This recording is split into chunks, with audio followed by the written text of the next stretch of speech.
안녕하세요. 파산관제의 홍윤필 변호사입니다. 오늘은 최근 제가 말씀드린 개인 파산 절차에서 혁명적 변화에 대해서 한번 알아보겠습니다. 지금 문건에 대해서 개요에 대해서 제가 지금 촬영한 부분이 있는데 간단하게 요약하면 2019년 6월부터 개인 파산을 신청한 채무자가 제출하여야 하는 서류를 간소할 방안을 검토하기 시작해서 서울해생법원에서 TF를 구성해서 구체적인 개선 방안을 논의하였고, 아울러 이를 토대로 개인 파산 및 면책 신청 사건의 처리에 관한 대법원 예규입니다. 개인 파산 예규를 개정하는 방식으로 간소하기로 하였고, 2019년 9월에 전국 개인 파산 재판장 간담회를 개최해서 여러 의견을 조회한 다음에 결국은 2020년 1월부터 개정된 예규를 시행할 것으로 검토하고 있다고 합니다. 개선 방향은 여러 가지가 있지만 밑줄 친 것만 한번 읽어보시죠. 파산 선고 후 파산관제인에게 별도로 서류를 제출하도록 하는 대신에 현재 파산관제인에게 제출해야 하는 서류들 중 반드시 제출되어야 하는 서류가 있다면 이를 파산 신청 시에 제출하도록 하는 방법을 생각해 본다는 것입니다. 이거는 제 경험에 의하면 2012년에도 이런 얘기가 나왔습니다만 결국 현행 29종을 받는 걸로 지금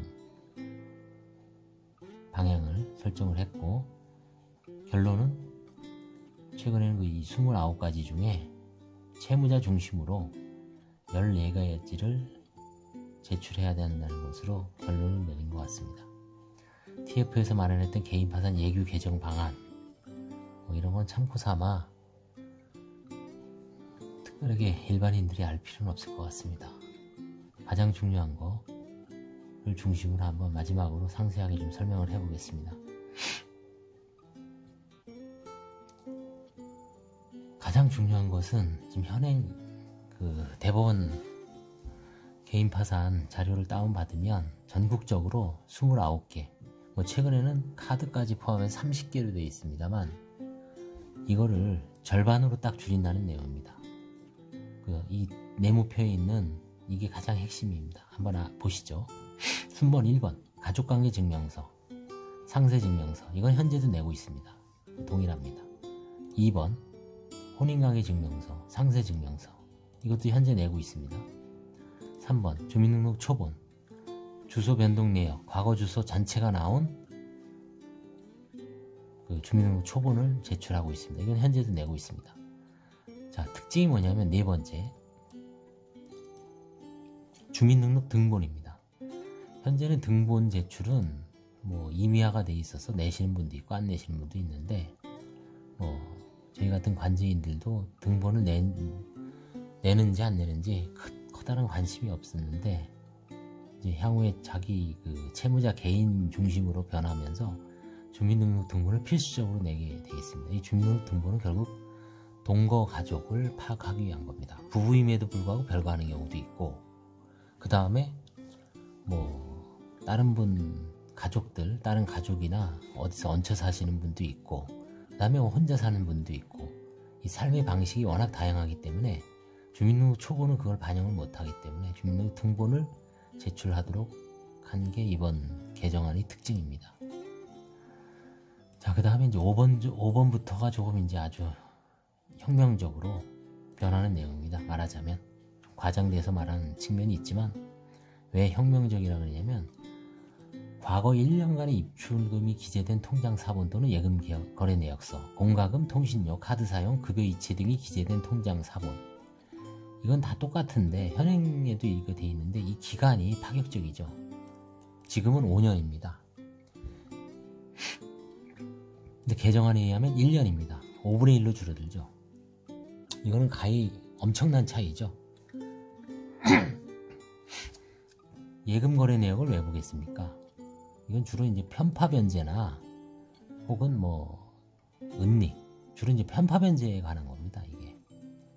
근데 1년만 놓고 봤을 때 과거 5년간 볼 때와는 달리 상당히 좀 조사에 어려움이 생길 수밖에 없습니다. 하여튼 1년으로 지금 제한을 한다는 아니고. 자, 그 다음에 이제 6번째, 생존자 보험 가입 내역 조회. 이건 똑같습니다. 지금도 내고 있고, 각 보험회사별 작성 증명서 여전히 내고 있습니다. 별 차이가 없습니다. 7번, 임대차 계약서 4번 내고 있습니다, 지금. 다만 이제 조사자 입장에서는 제가 뭐 기존 유튜브 임대차 계약과 관련된 보증금 관련된 편에서도 여러 번 강조했지만 임대차 확정일자 신청서라고 있습니다. 이게 전산화가 완료돼 갖고 임대차의 변동, 임대차 보증금의 변동 추이를 조사할 수 있는 건데, 이게 이제 결국은 채무자들이 거짓말을 하는지 아닌지를 관제인이 감을 잡아서 좀 뭔가 수상하다 할 때 그거를 이제 뭐 사실조회라든지 아니면 채무자한테 이거 띄워오십시오 라고 이제 요구할 수 있죠. 그래서 임대차 계약서 4번은 이제 여전히 지금 뭐 똑같습니다. 8번, 부동산을 소유한 경우 부동산 등기사항 전부증명서. 등기부등본입니다, 결국. 예, 이거 똑같죠. 뭐 등기부등본은 누구나 다 발급받을 수 있으니까 별 차이가 없습니다. 그 다음에 9번, 자동차 소유한 경우 당연히 자동차 등록 원부. 이 시가증명 자료는 굳이 필요 없을 것 같습니다. 이게 뭐 SK 엔카인가 이런 데 가보면, 아니면 뭐 구글이나 네이버 딱 찍으면은 중고 가격이 다 나오죠. 예를 들어서 2016년식 SM5, 뭐 2012년식 제너시스 하면 거의 나오기 때문에 굳이 시가증명서는 필요 없을 것 같습니다. 등록 원부만 딱 내면 되겠습니다. 이 시가증명서 필요 없을 것 같습니다. 이게 누가 관제인 중에서 건의해서 없어질 가능성도 있습니다. 10번, 지급 불가능 시점이 1년 이전부터 신청 시까지 사이에 부동산이나 처분한 재산이 가액이 1,000만원 이상인 경우, 부동산이면 등기부등본, 차면은 차량 등록 원부겠죠. 그 다음에 계약서, 영수증, 돈 주고받은 거.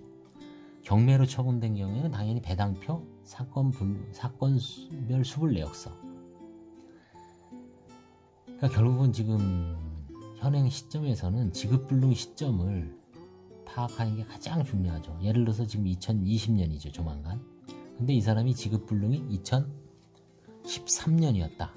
근데 2013년 전에 2012년에 부동산을 하나 팔아서 뭔가 좀 석연치가 않습니다. 그 사용 대금이.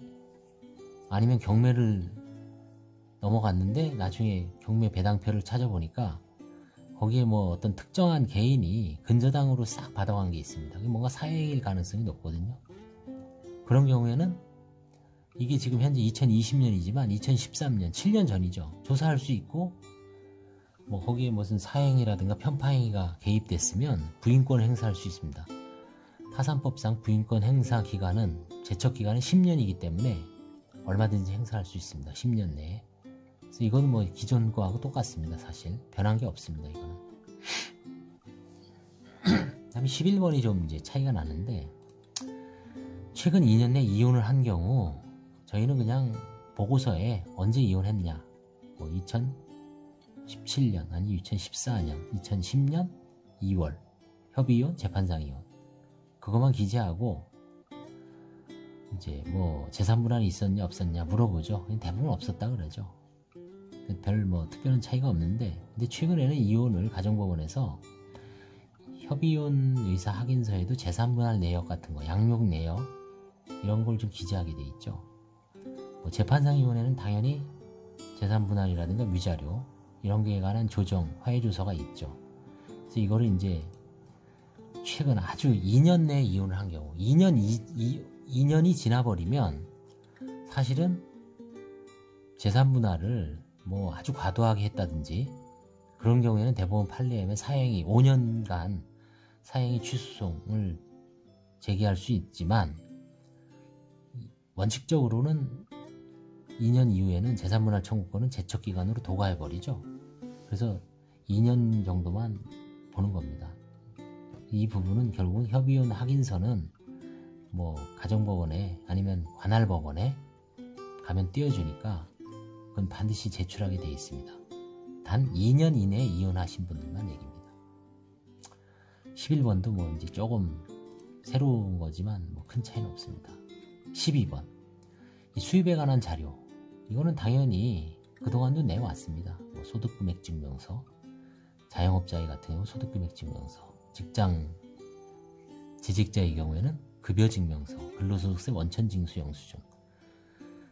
근데 거의 그 파산 채무자 중에서는 제대로 된 소득을 갖고 계신 분이 별로 없었습니다. 최근에는. 그렇기 때문에 이에 관한 자료는 뭐 잘 안 나오는 경우가 많죠. 다만 이제 현재에도 그 가계 수지표, 생활 양식 거기에 이걸 쓰게 돼 있기 때문에 뭐 이 부분은 이제 아무래도 세밀하게 본다고는 하지만 대부분의 채무자들이 일용직, 뭐 기초생활 수급자, 어렵게 사시는 분들이기 때문에 특별하게 그 신고 소득이 없는 경우가 대부분이기 때문에 큰 의미는 없습니다. 13번. 채무자에 대한 지방세 세목별 과세증명서. 아, 제가 착각을 했군요. 저는 이게 3년인 줄 알았는데 5년이군요. 5년, 지금은 10년입니다. 절반으로 줄여서 5년으로 줄였군요. 저는 이게 3년으로 줄여갖고 상당히 좀 착각을 했습니다, 지금. 근데 지금 다시 보니까 5년까지는 내게 돼 있군요. 어떻게 보면 좀 조사하는 사람 입장에서는 약간 다행이죠. 자, 그래서 이제 현행 10년이면 너무 범위가 먼 경우도 있죠. 근데 이제 5년 정도면 적절한 것 같습니다. 그 다음에 14번. 이거 똑같습니다. 그동안 자영업 하신 분들 8대 서류, 세무서의 사실증명 8대 서류라 그러지만 이거는 그냥 한 번에 세무서에 딱 가서 억세로 돼 있습니다. 이렇게 체크하게. 다 체크해라 그러죠. 8개. 그러면 이제 한 장 나오시면, 예를 가정주부는 뭐 채무자 누구누구, 뭐 홍길동에 대해서는 사업자 등록한 사실이 없고 소득을 신고한 사실이 없습니다. 왜냐면 사업자 등록을 안 했으니까 휴업 사실, 폐업 사실이 나타나지가 않죠, 당연히. 그리고 당연히 세금도 낼 리가 없죠. 세금은 시군구청에 나오는 주민세 정도는 모를까 사업에 관한 세금 낼 일이 없으니까 뭐 진짜 아무것도 안 하신 분들, 가정주부, 노숙자, 아니면 뭐 학생 이런 경우는 이게 한 장으로 나옵니다. 사업을 많이 하신 분들이 이게 여러 장 나오죠. 뭐 사업자 등록, 주로 이제 등록은 안 하고 폐업을 했으니까 폐업사실증명서 나올 거고, 그 다음에 이제 세금을 체납했거나 이제 납부하신 실적이 나오죠. 부가세라든가 뭐 법인세, 사업소득세.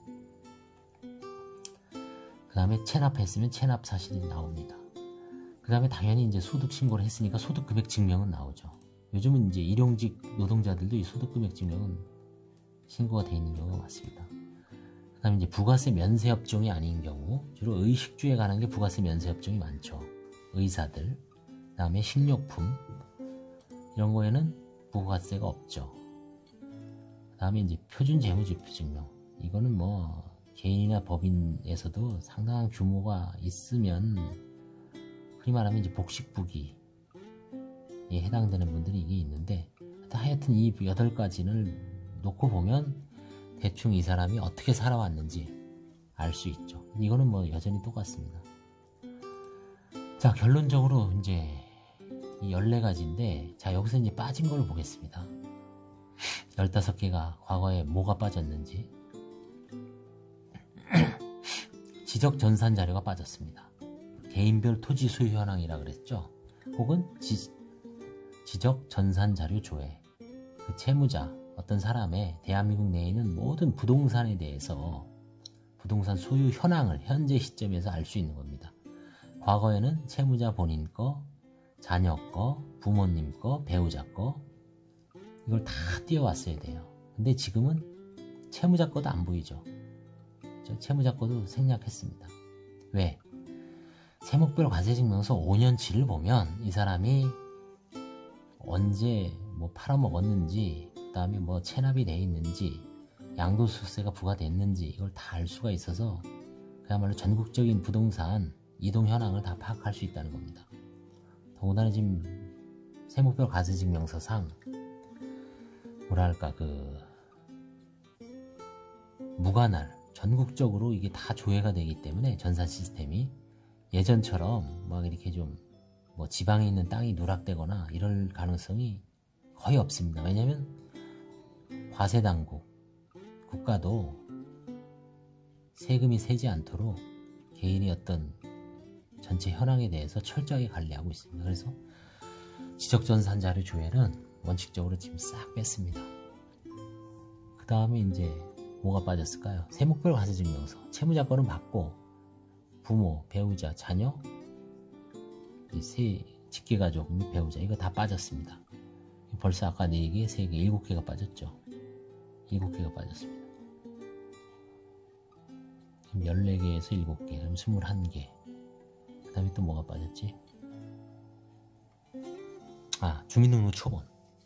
예전에는 배우자의 주민등록 초본, 아들의 주민등록 초본, 자녀들의 주민등록 초본, 부모님의 주민등록 초본. 이거 다 띄우게 했죠. 아주 힘들죠. 뭐 지방에 있는 초본은 아무나 못 띱니다. 내 초본만 띨 수 있어요. 배우자 거도 못 띄고 자녀 거도 못 띄고 개인정보에 가는 거죠. 이거는 안 띄워줍니다. 그러니까 이걸 띄는데 엄청 힘들죠. 사실은 초본 받는다 한들 뭐 특별한 정보도 없습니다. 사실은 좀 약간 과거에는 좀 과도하게 한 측면이 있습니다. 그래서 이걸 지금 빠졌죠. 그래서 4개, 3개, 이것만 해도 3개, 10개가 빠지는 거죠. 그 다음에 이제 뭐 몇 가지 이제 빠져서 총 예전에는 이게 29가지가 있었습니다. 13, 14 이게 쭉 29가지 있었는데 거의 이제 절반 정도. 이제 관제인 입장에서는 이제 채무자 거만 열심히 보자. 결국은 그렇게 됐습니다. 이게 이제 아마 2020년 1월부터 시행된다고 하니까 서울만 시행됩니다. 서울. 지방에는 뭐 이거 안 하는 것 같습니다. 서울은 이제 시행한다고 공언을 했기 때문에 그 다음에 서울회생법원 준칙에 다 명문화해서 규정을 한다고 합니다. 그래서 아무래도 이제 서울은 채무자들이 신속하게 면책을 받을 가능성이 높다고 하겠습니다.